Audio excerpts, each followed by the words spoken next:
Experiential learning is generally associated with Carl Rogers, an American psychologist who pioneered the practice of verbatim session records, or David Kolb, an American psychologist and educational theorist whose theory of experiential learning led him to identify 4 associated learning styles.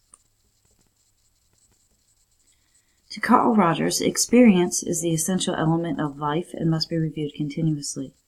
According to Kolb, learning takes place as humans perceive and process information and experiences. The application of this would be that Carl Rogers believes experiences should be relevant and self-directed, also low stakes so that change results from these experiences, and that it would go through continuous reflection and update. Kolb believes that learning is a continuous 4-stage cycle, and instructional approaches seek to take the learner through all stages and capitalize on learning styles that he defined. Rogers used this approach in his therapy and centered it on patient experiences.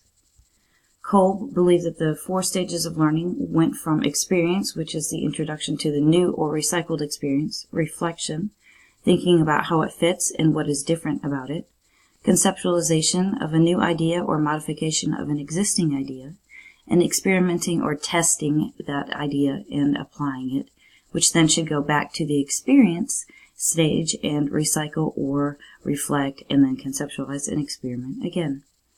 From these stages of learning, Kolb developed 4 learning styles, which are accommodating, diverging, converging, and assimilating.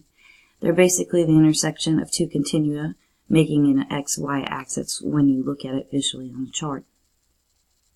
These range from feel and think to do and watch, and each learning style is the intersections of feel to think or do to watch. In action, these result in differentiated instruction, hands-on learning experiences, and project-based learning. With technology, Rogers' idea of experience could be an approach such as a therapy app using mobile texting or teleconferencing. Kolb is evident in language learning labs such as Duolingo that present new content and require review of previously mastered material.